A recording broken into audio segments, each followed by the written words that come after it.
नमस्कार। स्वागत है आपके अपने YouTube चैनल एजुटेक पाठशाला में। आज हम अध्ययन करने जा रहे हैं कक्षा 6 के विज्ञान विषय का द्वितीय अध्याय भोजन के घटक या कंपोनेंट्स ऑफ फूड।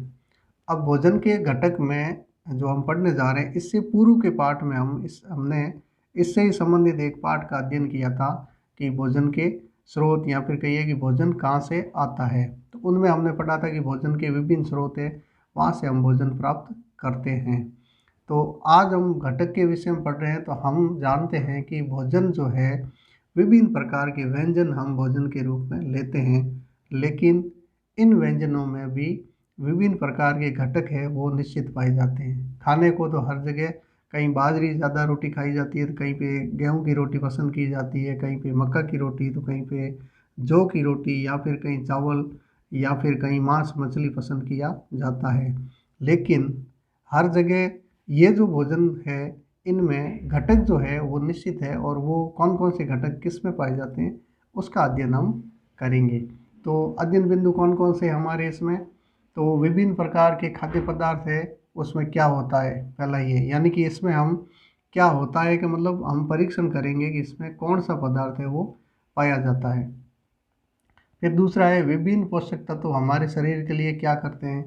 ये जो घटक या फिर ये जो पोषक जिनको कहते हैं, ये हमारे शरीर के लिए क्या करते हैं, यानी कि इसका महत्व क्या है, क्या कार्य करते हैं।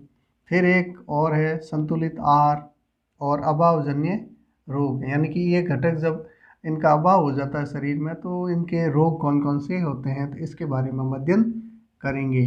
तो पाठ शुरू करने से पहले आप ध्यान दें कि वीडियो पूरी तरह से आप अच्छी तरह से देखें इसको, उसके बाद में अपनी पुस्तक में जाएं और समझने की कोशिश करें, आपको वहाँ के सारे उत्तर मिलेंगे।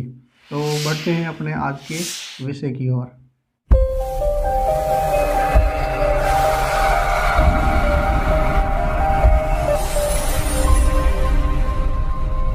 विभिन्न प्रकार के खाद्य पदार्थों में क्या होता है, ये पहला ही जो हमारा बिंदु है। तो इसमें सबसे पहले कि भोजन का स्रोत जो होता है वो पादप और जंतु ही होते हैं। तो इनसे ही हमारा भोजन है, विभिन्न प्रकार के जो व्यंजन हम हमारा बनाते हैं वो इनसे ही मिलता है। फिर भोजन में हमारे शरीर क्या करता है, ये वृद्धि, विकास और ऊर्जा, मुख्य रूप से इसके कुछ आवश्यक घटक होते हैं जिन्हें पोषक कहा जाता है। यानी कि ये जो भोजन हम लेते हैं, इनमें जो आवश्यक घटक पाए जाते हैं जिसकी ज़रूरत होती है, उसको कहते हैं पोषक। और मुख्य पोषक तत्व जो है वो कौन से हैं, तो कार्बोहाइड्रेट है, प्रोटीन, वसा, विटामिन, खनिज लवण, रुक्षांश और जल, ये जो है मुख्य पोषक तत्व इसमें पाए जाते हैं। तो इनका ये जो है, इनके बारे में हम अध्ययन करेंगे कि कार्बोहाइड्रेट है तो इसका परीक्षण कैसे करते हैं, या कैसे पता चलेगा कि इसमें कार्बोहाइड्रेट ज़्यादा है। और प्रोटीन है तो प्रोटीन का कैसे पता चलेगा कि भोजन में हमारे प्रोटीन है कि नहीं है। वसा का है, तो ये तीन जो परीक्षण है ये हमारे अभी हम आगे करेंगे। फिर विटामिन, खनिज लवण, रुक्षांश, जल, इनके उपयोग भी हम पढ़ेंगे। तो सबसे पहले आते हैं कार्यों के आधार पर पोषक तत्व जो है उनका वर्गीकरण क्या है। तो कार्यों के आधार पर जो वर्गीकरण है उसमें सबसे पहले ऊर्जा। एक पोषक तत्व का सबसे मुख्य जो काम है वो है कि ऊर्जा प्रदान करना, और इसमें कार्बोहाइड्रेट है वो मुख्य होता है कि वो ऊर्जा प्रदान करता है। इसके अलावा वसा भी है, वो ऊर्जा प्रदान करती है। हालांकि जो वसा है वो कार्बोहाइड्रेट से अधिक ऊर्जा प्रदान करती है, लेकिन इसके साथ साथ इसके नुकसान भी है। और कार्बोहाइड्रेट सबसे सरल जो तत्व है वो ऊर्जा प्रदान करता है। फिर है शरीर निर्माणक, यानी कि शरीर का वृद्धि और विकास जो करता है वो कौन करता है, प्रोटीन। फिर संरक्षक खाद्य पदार्थ, यानी कि शरीर में विभिन्न रोगों से बचाव के लिए जो कार्य करता है वो है विटामिन और खनिज लवण। और सहायक घटक है, यानी कि इसके पाचन में या अन्य सहायता के लिए जो है वो रुक्षांश है, जल है, विभिन्न पाचन क्रियाओं में है। जल तो पूरे शरीर में जो मुख्य घटक है, तो इसका भी उपयोग है। तो ये सहायक घटक के रूप में हमारे शरीर में मौजूद होना चाहिए और इसकी आवश्यकता रहती है। पोषक तत्व, इनका परीक्षण। तो पोषक तत्व जो भोजन में पाए जाते हैं, इनका परीक्षण किस विधि से कर सकते हैं, या परीक्षण कौन कौन से हैं जिसको साधारण विधि से हम कर सकते हैं। तो सबसे पहले जो स्टार्च या मंड, या कहिए कि कार्बोहाइड्रेट जो पाया जाता है, इनका जो परीक्षण है वो किस तरह से किया जाता है। तो इसके परीक्षण के लिए जो आवश्यक सामग्री है वो है आयोडीन। और खाद्य सामग्री जहाँ पर स्टार्च या कार्बोहाइड्रेट मुख्य रूप से पाया जाता है तो वो पाया जाता है आलू, चावल, गेहूँ, बाजरा, मकई, जौ इत्यादि में ये मुख्य रूप से कार्बोहाइड्रेट पाया जाता है। तो इसके लिए एक परख नली के अंदर इसके कुछ सामग्री लेके उसके अंदर आयोडीन की 2 या 3 बूंदें डालते हैं। तो उसके बाद में उसका रंग बदलकर काला या नीला होता है। अगर काला या नीला ये रंग अगर बदल जाता है तो ये परीक्षण आता है कि उसमें कार्बोहाइड्रेट है। तो इस प्रकार कार्बोहाइड्रेट का हम परीक्षण कर सकते हैं। तो आलू, एक परख नली के अंतर्गत हम आलू के टुकड़े डाल देते हैं और उसके अंदर अगर ये 2 या 3 बूंद आयोडीन की डालते हैं और इसका आलू का रंग बदल जाता है तो इसका मतलब आलू में है जो कार्बोहाइड्रेट पाया जाता है। इसी प्रकार प्रोटीन का परीक्षण भी किया जाता है, साधारण रूप से बहुत कम खर्चे में, और साधारण रूप से हम उसको कर सकते हैं। कैसे कि सबसे पहले तो जो प्रोटीन के स्रोत हैं, जैसे प्रोटीन ये दालें हैं, पनीर है, दूध, अंडा, मछली और भी, तो ये एक परख नली के अंदर लें इसको भी इस तरह से, और इसमें दालों को अच्छी तरह से महीन करके डाल दें इसमें हम, और इसके ऊपर अंदर कॉपर सल्फेट जो है उसकी 2 बूंद और कास्टिक सोडा की 10 बूंदें डालेंगे हम गिनकर। कॉपर सल्फेट की 2 बूंदें और कास्टिक सोडा की 10 बूंदें इसमें डालेंगे। डालने के बाद में हम देखेंगे कि इसका अगर रंग बदलकर बैंगनी हो जाता है तो प्रोटीन इसमें पाया जाता है। ये एक परीक्षण हो जाता है कि इसमें प्रोटीन पदार्थ है।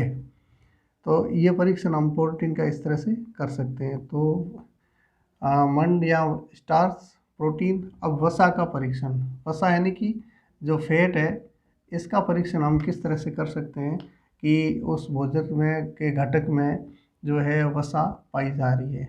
तो सबसे पहले जो वसा के स्रोत क्या क्या है वो जानेंगे। तो जैसे मूंगफली है, तिल, गिरी, अखरोट, बादाम, ये सारे वसा के स्रोत हैं। तो इनमें से क्या करेंगे, जैसे मूंगफली है या जिसको भी है, इनके टुकड़ों को मसल कर कागज़ के टुकड़े पर डालने पर कागज़ के टुकड़े पारदर्शी की तरह हो जाते हैं, अर्ध पारदर्शी। जब ऐसे हो जाते हैं तो ये एक परीक्षण हो जाता है कि इसमें वसा पाई जाती है। तो इस प्रकार वसा का परीक्षण भी किया जा सकता है। तो ये परीक्षण द्वारा हम ज्ञात करते हैं कि भोजन के कौन से घटक पाए जाते हैं, किस में कौन से स्रोत है इसके। फिर आता है कि ये जो पोषक तत्व है, जैसे हमने ये परीक्षण किए, इन पोषक तत्वों का हमारे शरीर के लिए किस प्रकार उपयोगी है या क्या है ये शरीर के लिए, तो क्या उपयोग है। तो इसमें देखो कार्बोहाइड्रेट और वसा ये जो मुख्य रूप से क्या प्रदान करते हैं, ऊर्जा प्रदान करते हैं। और कार्बोहाइड्रेट और वसा के जो है स्रोत कौन कौन से हैं, तो स्रोतों में कार्बोहाइड्रेट वसा के हैं, जैसे बाजरा है, यहाँ से हम देख सकते हैं आलू, चावल, गेहूँ, बाजरा, ये सारे के सारे जो है वो कार्बोहाइड्रेट के स्रोत हैं। वसा के स्रोत हमने यहाँ लिख दिए, मूंगफली, तिल, गिरी, अखरोट, बादाम। ये प्रोटीन जो है ये क्या काम करता है हमारे शरीर के लिए, ये उसके वृद्धि और विकास के लिए। और प्रोटीन के स्रोत कौन कौन से हैं, तो स्रोत जैसे आपने अभी पढ़ा, दालें, पनीर, दूध, अंडा, मछली, मांस, लीवर इत्यादि, ये सारे के सारे इसके स्रोत हैं। तो इसमें भी ये इन पदार्थों को जो है विशेष नाम दिया जाता है शरीर वर्धक भोजन। शरीर वर्धक भोजन या कि शरीर की वृद्धि करने वाले भोजन जो है वो प्रोटीन है। ये घटक है भोजन का जो शरीर की वृद्धि के लिए आवश्यक है। फिर विटामिन, विटामिन और लवण। ये विटामिन और लवण है शरीर की रोग प्रतिरोधक क्षमता, यानी कि रोगों से लड़ने की क्षमता जो है वो इनके द्वारा मिलती है। और ये जो विटामिन और लवण है इनके भी मुख्य स्रोत जो है वो अलग अलग है। जैसे विटामिन अभी हम पढ़ेंगे आगे कि कौन से विटामिन है किस खाद्य सामग्री में पाए जाते हैं, लवण कौन से कहाँ पाए जाते हैं, ये भी। फिर रुक्षांश एक और है। तो रुक्षांश जो है ये जिसको अंग्रेजी में कहते हैं रफ हेज। तो ये भोजन के पाचन में जो है वो सहायक रहता है। इसमें फाइबर्स होते हैं या फिर रेशे होते हैं जो भोजन के पाचन में सहायक होते हैं। साथ ही भोजन की नली में आगे बढ़ाने में ये सहायक होते हैं। इसी प्रकार ये जल है वो भोजन के पाचन में सहायक है और उपापचयन क्रियाओं उसमें मुख्य जो भूमिका निभाता है जल निभाता है। इस प्रकार ये जो पोषक तत्व है भोजन के जो घटक है ये पाए जाते हैं और इनकी अपनी अपनी भूमिकाएं होती है। सबकी अपनी महत्वपूर्ण भूमिका होती है। भोजन में अल्प मात्रा में आवश्यक होते हैं। तो ये जो विटामिन है इनका हमारे शरीर में क्या क्या उपयोग है। तो सबसे पहले विटामिन ए है वो हमारी त्वचा व आँखों के लिए इसको स्वस्थ रखने के लिए आवश्यक है। विटामिन ए इसके स्रोत क्या क्या है। दूध है, गाजर है, आम, पपीता, मछली जैसा आप देख रहे हैं इस तरह से। फिर विटामिन बी है वो हमारे शरीर के लिए उपापचयन क्रियाएं और मांसपेशियों की मजबूती के लिए विटामिन बी की ज़रूरत होती है। इसके जो स्रोत है वो है चावल, यकृत, गेहूँ इत्यादि। फिर विटामिन सी जो है रोगों से लड़ने की क्षमता देता है शरीर को। साथ ही ये घाव भरने वाला विटामिन भी कहते हैं इसको। तो घाव जल्दी से भरता है इसके कारण। इसके स्रोत कौन कौन से हैं, जैसे संतरा है, टमाटर है, नींबू है, आंवला, अमरूद, यानी जो खट्टे फल जो जितने भी हैं वो सारे के सारे विटामिन सी के स्रोत हैं। तो विटामिन के स्रोत ये हमें याद रखना है। अब विटामिन डी है वो अस्थियों और दांतों के लिए कैल्शियम के उपयोग में ये सहायता करता है। यानी कि जो कैल्शियम है शरीर में वो विटामिन डी है उसको अस्थियों और दांतों में जमा करने के लिए वो है सहायता देता है। अब इसके स्रोत कौन कौन से हैं, दूध, अंडे, मछली, मक्खन इत्यादि। तो इस प्रकार ये विटामिन है हमारे और इसके कार्य, इसके स्रोत को हमें याद रखना है। फिर लवण या खनिज या फिर इनका कहेंगे मिनरल। ये मिनरल कौन कौन से हैं, मुख्य रूप से जैसे आयोडीन मिलता कहाँ है, पालक में मिलता है, अदरक में मिलता है, मछली, मक्खन, पनीर या फिर नमक ये इत्यादि चीज़ों में ये आयोडीन मुख्य रूप से मिलता है। फॉस्फेट जो है ये कहाँ मिलता है, दूध, केला, हरी मिर्च इसमें मिलता है। लौह तत्व है वो है पालक, हरी मिर्च, खीरा, धनिया, इसमें ये लौह तत्व मिलता है और मुख्य रूप से ये शरीर में हीमोग्लोबिन बनाने में मदद करता है लौह तत्व।